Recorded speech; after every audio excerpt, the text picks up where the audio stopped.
What's going on, guys? Welcome to another edition of the NarikChase channel. I'm your boy NarikChase, and in this video we're going to be reviewing The Flaw in All Magic.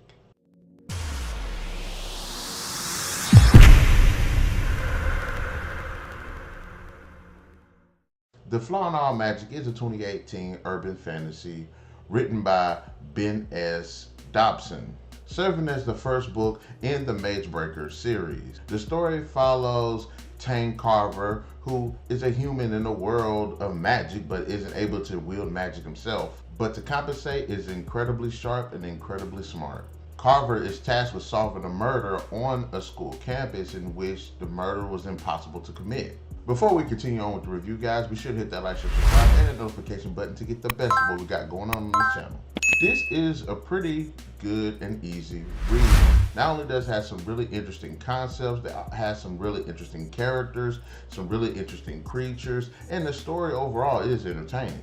It's cool reading fantasy stories set in the medieval-like era, such as what we see in the Lord of the Rings, Wheel of Time, Game of Thrones, the Shannara series, Dungeons and Dragons.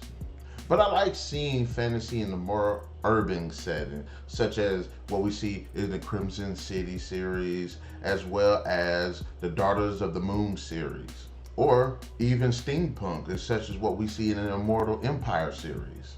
The idea itself of this character not being able to access magic, at least not be able to cast magic. I mean, he can use magical weapons and things like that, but there are a lot of times he has to deal with characters that utilize magic and he can't use magic. So it's interesting seeing how he's resourceful enough to get out of these situations.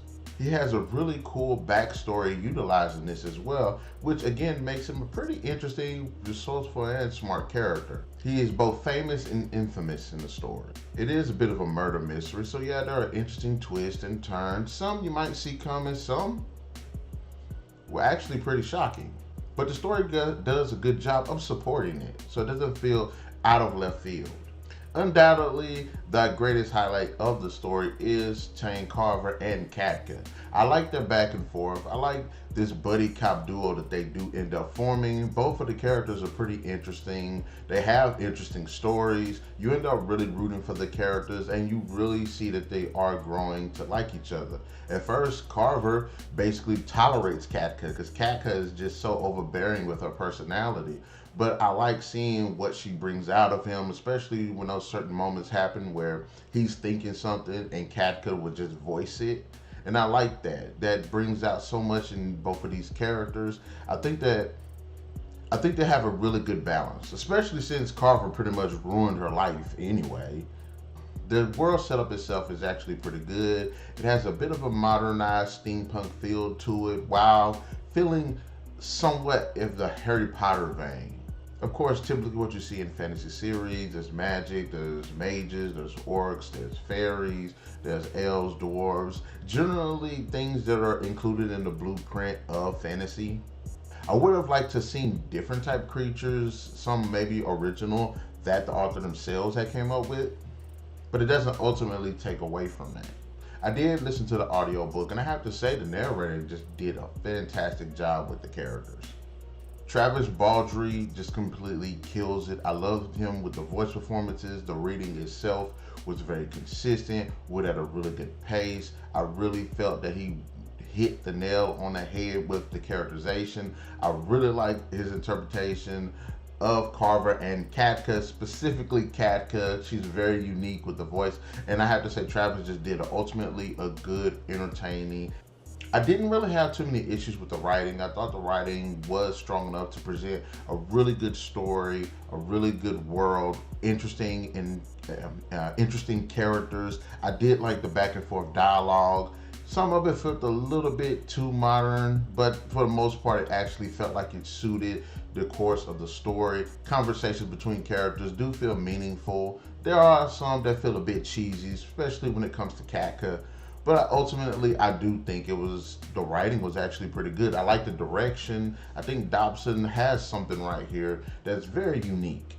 Yes, it's becoming kind of a dime a dozen with the magical world stories and stuff, but I think what he has here is actually pretty cool. And I like the backstory of how you have this big douchebag that was utilizing magic to dominate the world, and now it's, you know, the society itself has is still dealing with the threat that he presented to the world and that potential threat that could still exist. I really like that. That's kind of looming in the background. There is a bigger world presented within the story, and I do hope to continue on with the series to explore that different world, explore these different relationships with Carver, see where him and Katka do go in the future. I think it's ultimately a really good read. I had a really good time with it. I didn't feel bored. I thought the story went at a good pace. It had some really cool, interesting moments for the characters. The characters themselves had really cool moments. The premise itself is actually really good, and I will say this is one of the better reads that I've had concerning magic. Having said that,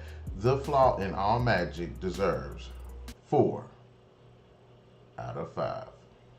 It's definitely a really good read, and I cannot wait to get my hands on the rest of the series so I can read more of it and see where these characters go on these adventures. Having said that, guys, in the comment section below, let me know what are your thoughts on The Flaw in All Magic. Did you like it? Did you not like it? What are your favorite parts? And which one of these characters you like more, Carver or Katka? Because I'm rooting for Katka at this point.